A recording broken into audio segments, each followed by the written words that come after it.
Get the extradition papers? They should all be in order. Your bosses must be in a real hurry to get him back to Canada. What'd he do? He's wanted for perjury. Apparently, he was a key witness in a murder trial, and he changed his testimony on the stand that resulted in a mistrial. Is he here? Huey and Louie are bringing him over from lockup. I hear he's quite the character. He got pulled over for running a red light and tried to convince him he was taking a shortcut in the Cross Canada rally. If he'd kept his mouth shut, they might have never called INS. Hey, Elaine, can you find out what the weather's like in Florida? Do I look like a travel agent? Hey, Benny, you ever been to the Sunshine State? Well, I can't say that I have, Ray. Yo, you guys want to move? We want to find out what fine Italian footwear tastes like. Thank you kindly. I just hear that it's the rainy season. I don't want to get all the way down there and get stuck in some kind of monsoon or something. Ray, I thought you'd used up all your vacation time. No. This is not a vacation. This is a plum just waiting to be picked. You see, the district sends one detective from each division to go down to Miami to listen to some lecture on advanced weaponry, and I plan to be said detective. So it's assigned on the basis of merit? Oh, it's assigned on the basis of who can suck up to the lieutenant the most without making it obvious. Cappuccino, sir. What do you think of this shirt? What, that? I think you look pretty silly in it sitting behind your desk while I'm in Florida. Sorry, pal. This little baby here is my ticket to fun in the sun. You know, strange you guys mentioned Florida because my family has a home in the Keys. If you want to use it, let me know. Shut up. What do you got? What do you got? Orchestra seats to La Boheme. I'll send you a postcard. We'll see about that. So you really thought you could get this assignment by sucking up to me, detective? Oh, no, sir. A man of your considerable intelligence would see right through that, sir. Decaf? No, sir. Thanks anyway. No problem, sir. I just happened to be passing the espresso bar on the way to work, sir. Where can I find an espresso bar in a 10-block radius? No, there's a small one. All right, great. You got him real Cuban cigars? No way. How'd you get your hands on them? Let's just say one of the girls in the evidence room thinks I have sensitive eyes. Really? One moment, sir.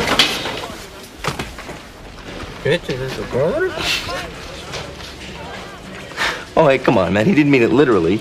What you looking at? What's your problem? It's just that I had these 2 tickets to the opera, and I thought I might be out of town tomorrow night. Oh, it's very generous of you. Do you smoke cigars, sir? You're going to think this is a very strange coincidence, but... Cubans, Gardino. You boys wouldn't be in any way trying to influence my decision on which officer makes that Miami. No, absolutely sir. not, sir. Right, because I make it a rule to disqualify any officer who gives me an expensive present of any sort in the last month. I mean, just to avoid any appearances of impropriety. You understand? I have reason to suspect that these are domestic, sir. Really? Yeah, where it says Havana, if you look closely, the ink is smudged. Actually, the ticket's the 20th row, sir. Matinee. On the other hand, the cigars look real to me. Pardon me. Excuse me. Watch your back, somebody. Watch your back. Working, man. Coming through. I got a deadline. Detective Huey and Gardino. Were you escorting a prisoner here for extradition? Yes, sir. He's, I hate to say this, sir, but I believe my partner didn't handcuff him properly. Me? It's your cuffs, you ferret-faced little... Hey! You guys misplaced something! Detective Vecchio, have you caused a riot yet this morning? Not that I'm aware of, sir. Good. Gardino, give me your shirt. Woo! I'm going to Miami!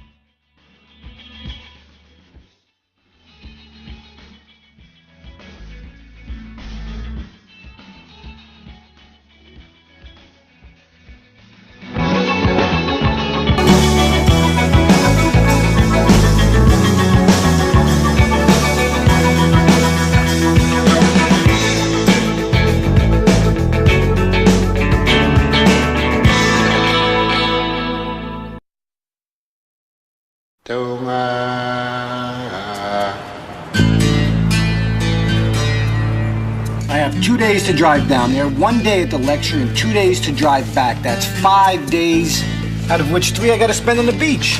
Ray, Miami is 1,387 miles from here. That's 26 hours driving time each way. Okay, so at 120 miles an hour, that's 13 hours. I save a day. Yes, I need to fly to Detroit today, and I will be transporting a prisoner. Frazier, you do not need to tell everybody everything. 5 days' notice? No, I wasn't aware of that. All right, well, thank you very much for your time. Ray, do you think you can drop us at the train station on your way?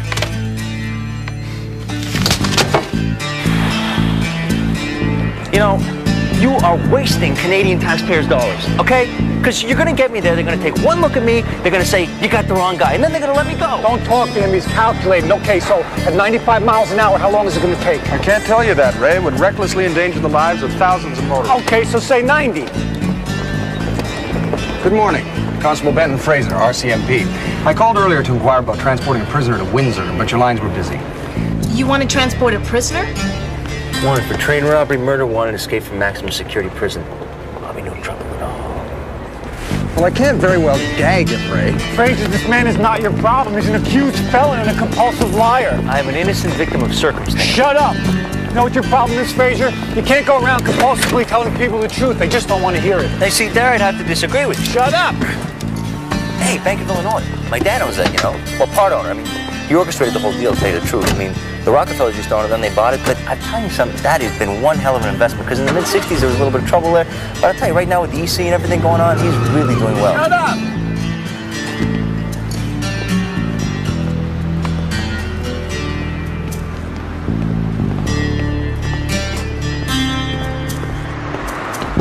Well, I explained the situation to him, and he was extremely helpful.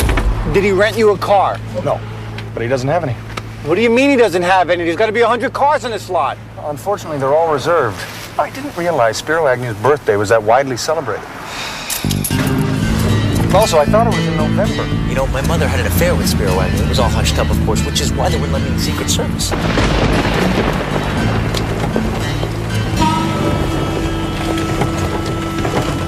This is a 1971 mint-condition Buick Riviera. You know, Ray, you really don't have to do this. I'm sure I can find someone who'll lend me a car. How many people have we asked?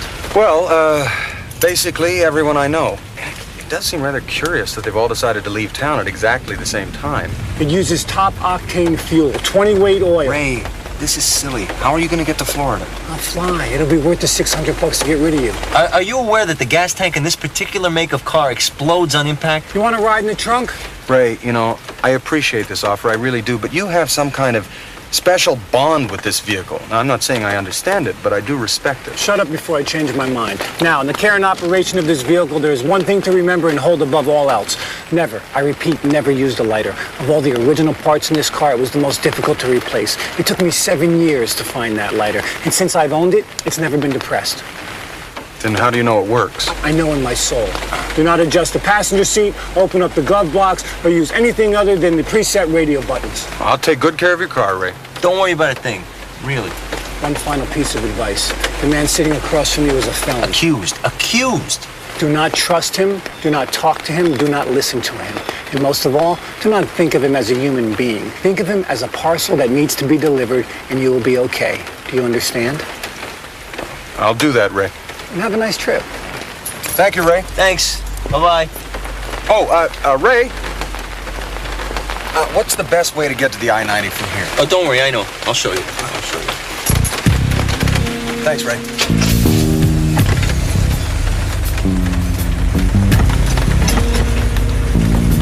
Bye-bye.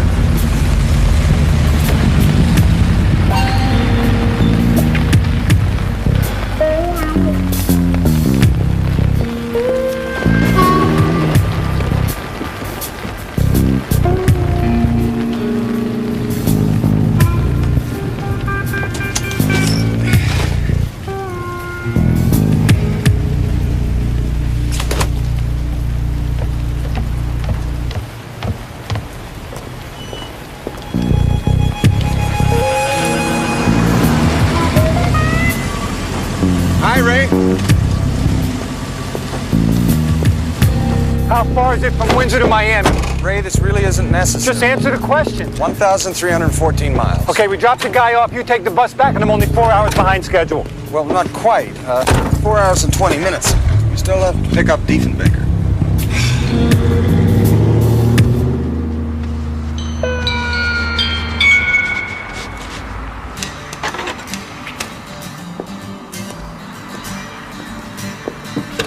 They left Chicago in the cop's car. A green 1971 Buick Riviera. There's a plate number.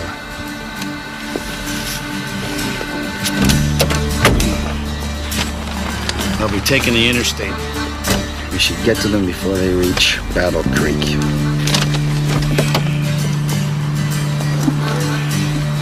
Thought I told you to pay him. I tried. He wouldn't take Canadian.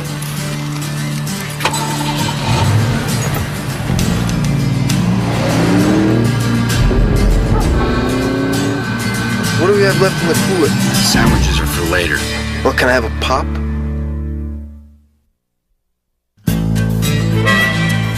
My hands are cuffed behind me and I'm strapped into a seatbelt. What if we get into an accident? Shut up. I think we're lost.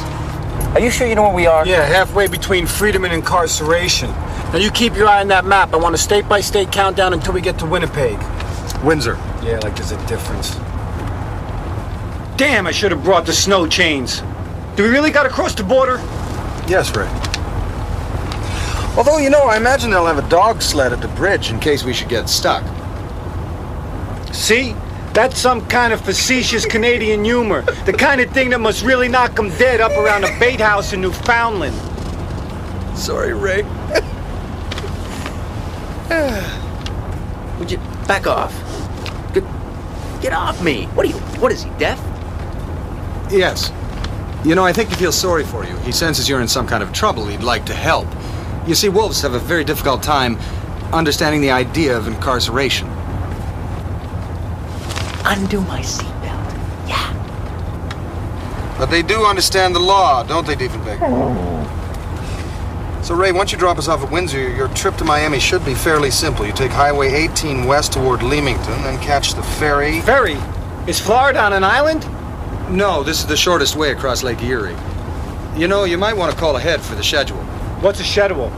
Like a schedule. It's every hour on the half hour. I'll phone. And then you get on the 250, travel 109 kilometers. Kilometers? Look, Fraser, when we cross the border, you can start talking in Canadian. Until then, let's stick to English, okay? You know, Ray, actually, it's quite simple.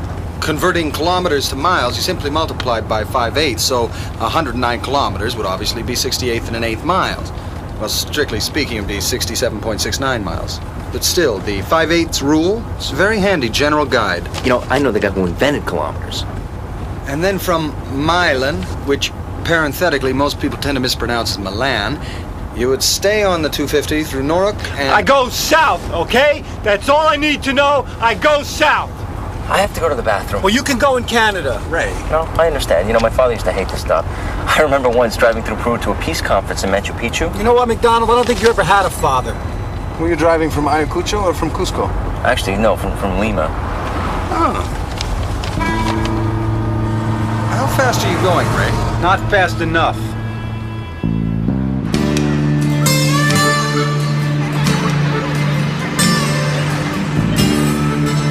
Can we go a little faster? Those kids in that bus were laughing at us. It's one of those little short buses. I think I'm already speeding. These stupid road signs. What's 60 times 8/5? 96.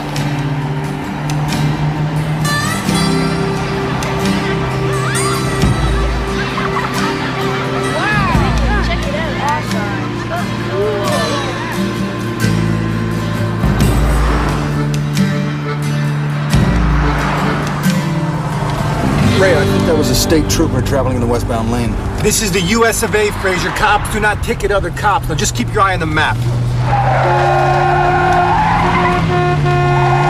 A sign. I gotta drive! Some people, huh?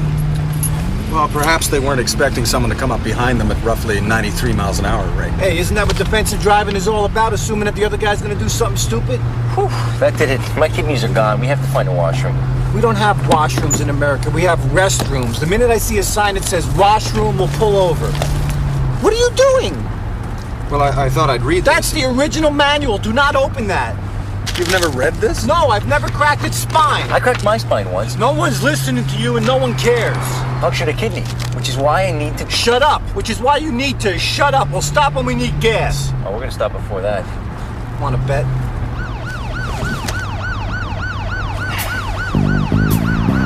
Drive safely now. Yeah, you have a real nice day, too. I'm starting to understand why people hate cops. Just doing his job, Ray. Is it too much to ask that a person be allowed to relieve himself? Look, you and I both know you're just stalling for time. If you really had to go, you could have gone back there. I've already lost 20 minutes of pool time. We're not stopping. Is this the original upholstery?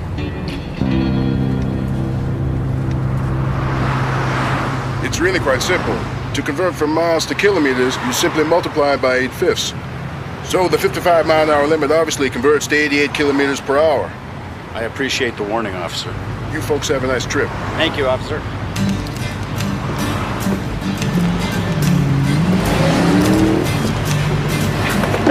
Nice folks, Canadians. You hear such stories.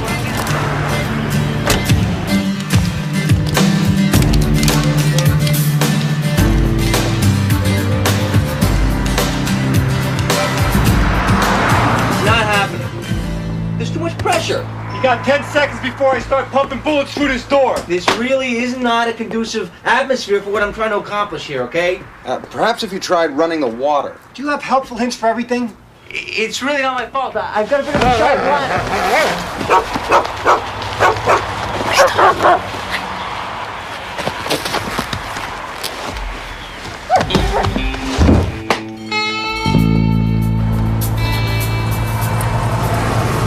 You guys getting hungry? Forget it. Oh, come on. I haven't eaten since the lockup. I know my rights. You have to feed me every 6 hours. Yeah, well, it's only been 5. 6. We passed the time zone. That doesn't count. Frazier, you tell him. Well, actually, Ray, the legal scholars seem to be fairly equally divided on this point. One argument, extended to its logical conclusion, would provide that if you were traveling west at a rate of speed high enough to cross one time zone every hour, then you would never actually have to feed the prisoner. That is, of course, until you cross the international date line, at which point you would have to force the prisoner to immediately consume 4 meals. Now, the contrary position...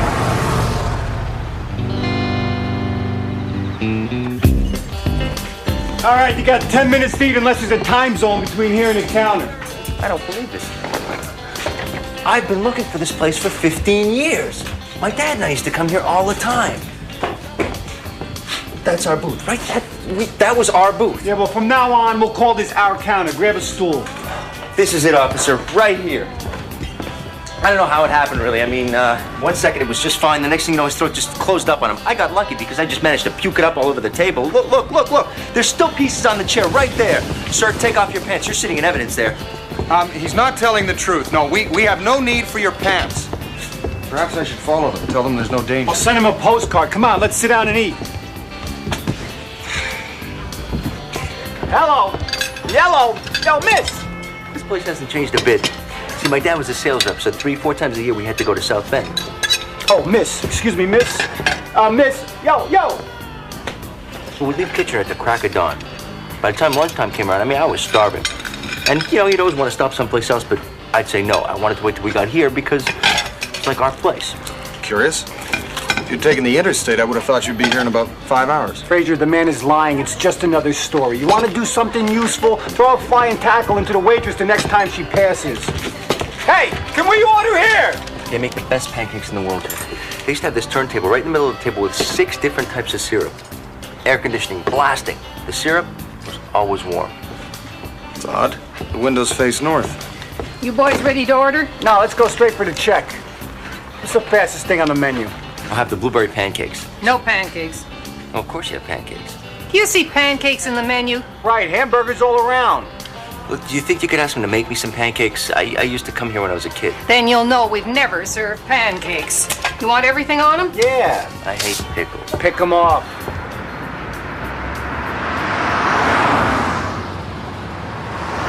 I'm telling you, it was Alaska. It wasn't Alaska. It was Nebraska. It was Alaska. It was yellow and shaped like a polar bear and said Alaska. Alaska is gold and blue. No, it's the not. Northwest Territories is shaped like a No, it's polar bear. not. If you two don't shut up, I'm pulling the car over right now and I'll shoot you both.